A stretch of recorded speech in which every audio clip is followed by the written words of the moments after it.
عمومی طور پہ ہمارے ہاں جو محبت کی شادیاں کہی جاتی ہیں وہ زیادہ تر ناکام ہوتی ہیں اور طلاق تک نوبت پہنچتی ہے۔ اس کا سبب کیا کہ کچی عمر کے بچے اپنے جذبات سے فیصلہ کرتے ہیں اور ان کی نظر کے اندر صرف ایک دو چیز دیکھنے کی ہوتی ہے جس سے وہ فیصلہ کرتے ہیں، لیکن کہنہ مشق اور گرم سرد چشیدہ والدین اس بات کو جانتے ہیں کہ ہماری اولاد کی ترجیحات کیا ہیں اور جو ہے وہ ازدواجی زندگی کیسے خوبصورت گزرتی ہے۔ اس لیے وہ جو فیصلے کرتے ہیں وہ فیصلے جو ہے وہ بہت اچھے ہوتے ہیں۔ کبھی ایسا ہوتا ہے کہ اولادوں کو اللہ تعالیٰ فہم، فراست اور عقل و خرد کی فراوانیاں نصیب کر دیتا ہے اور والدین واقعتاً فہم اور سمجھ میں اس مقام پہ نہیں ہوتے، تو سعادت مند اولادیں اس وقت بھی اپنے والدین کو شامل کرتی ہیں اور ان کے فیصلے اچھے بھی ہوتے ہیں۔ لیکن عمومی طور پہ ہوتا ہے کہ چاہے وہ اسکول، کالج اور یونیورسٹی میں نہ بھی گئے ہوں والدین، لیکن ان کے تجربات عملاً جو ہیں وہ زیادہ ہوتے ہیں۔ اسی لیے فرمایا گیا سید عائشہ رضی اللہ تعالیٰ عنہ سے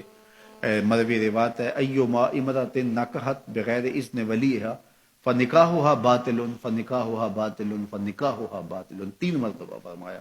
جو خاتون اپنے ولی کی اجازت کے بغیر نکاح کرتی ہے اس کا نکاح باطل ہے، اس کا نکاح باطل ہے، اس کا نکاح باطل ہے۔ تو عمومی طور پہ وہ نکاح جو ہیں وہ ناکام ہو جاتے ہیں، اس لیے کہ وقتی جذبات سے وہ رشتے جڑتے ہیں اور وہ ایک خاص عمر تک وہ جذبات ہوتے ہیں، لیکن اس کے بعد وہ رشتے ٹوٹ جاتے ہیں۔ ماں باپ کو پوری ترجیحات اور پوری زندگی کے سارے نشیب و فراز کا علم ہوتا ہے اور وہ ساری چیزیں سوچ سمجھ کے کوئی چیز جو ہے وہ طے کرتے ہیں۔ اس میں بعض کا ایسا بھی ہوتا ہے کہ والدین بچوں کی ترجیحات دیکھے بغیر اپنی خواہش کو مقدم کر لیتے ہیں، تو یہ چیز بھی تناؤ کا سبب اور طلاق کی نوبت تک پہنچا دیتی ہے۔ یعنی بعض کا ماں باپ کو ضد ہوتی ہے کہ میں اپنے رشتہ داروں میں ہی اپنے بچے کا نکاح کرنا ہے اور وہ بیٹی جو ہے اس کا مزاج نہیں جڑ رہا ہوتا، تو یہ خواہش اچھی ہے، لیکن اگر ان کی زندگی تلخ ہوگی تو اپنی خواہش کو اولاد کے لیے قربان کرنا ہوگا۔ بہرحال جو بھی ذرائع ہیں طلاق کے، جو بھی اسباب ہیں، محرکات ہیں، نتیجہ اگر طلاق تک پہنچ جائے، مرد کو پھر بھی اس کی مردانگی روک رہی ہوتی ہے اور عورت بلا جھجک جب وہ جذبات میں آتی ہے تو وہ طلاق مانگنے میں دیر نہیں کرتی، اور بہت ساری طلاق جو جذباتی ماحول میں ہوتی ہیں اس میں قصور خاتون کا ہوتا ہے کہ وہ طلاق مانگتی ہے۔ تو عورت کو کبھی بھی طلاق نہیں مانگنی چاہیے، ہاں اگر واقعتاً اس کا استحقاق بنتا ہے، وہاں زندگی گزارنا مشکل ہو گیا ہے، تو وہ عدالت میں رجوع کر کے خلا لے سکتی ہے۔ لیکن یہ عورتیں جو ڈٹ جاتی ہیں کہ ٹھیک ہے مجھے بھی فارغ کرو، میں ایک لمحہ اس گھر نہیں رہنا چاہتی،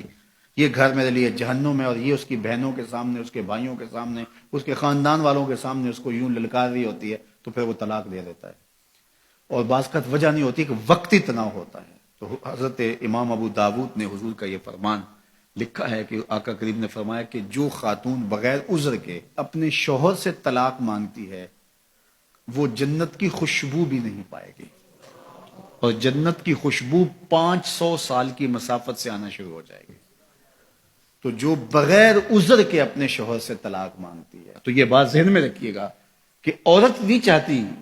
کہ یہ اس کے وقتی جذبات ہوتے ہیں، وہ یہی چاہتی ہے کہ میں سرخ جوڑے میں اس گھر میں آئی ہوں تو سفید کفن میں واپس لوٹو اس گھر میں، اور عورت کی آرزو ہوتی ہے کہ میرا شوہر جو ہے وہ مجھ کو جو ہے وہ خود اپنے ہاتھوں سے جو ہے وہ لاحد میں اتارے۔ میرے حضور صلی اللہ علیہ وسلم نے عورت کے اس جذبات کا لحاظ کرتے ہوئے ایک دن سیدہ عائشہ سے کہا کہ عائشہ اگر تو انتقال کر جائے میں تجھے خود کفن دور، خود لاحد میں اتاروں۔ تو حضرت عائشہ رضی اللہ تعالیٰ عنہ کی چشمان اقدس سے آنسو آ گئے کہ یہ اگر ہو تو میرے لیے اس سے بڑا کیا احساس ہے کہ میرا شوہر میرا خود جنازہ پڑھے اور خود مجھے کفن دے اور خود مجھے لاحد میں اتارے۔ تو گھر ٹوٹنے سے بچیں، اور میاں بیوی کا جس طرح یہ دنیا میں رشتہ ہے تو یہ رشتہ آخرت میں بھی قائم رہے گا، اور جب خاتون جنت میں جائے گی تو یہ جو ہے وہ ان حوروں کی جو مرد کو جنت میں عطا کی جائیں گی یہ ان کی سردار ہوگی، اور اس کا حسن و جمال ان سے فراواں ہوگا، اور اللہ تعالیٰ اس کو وہاں جو عزتیں دے گا، چونکہ وہ دار الجزا ہے، دار العمل تو ہے نہیں ہے، تو وہ دیدنی ہوں گی۔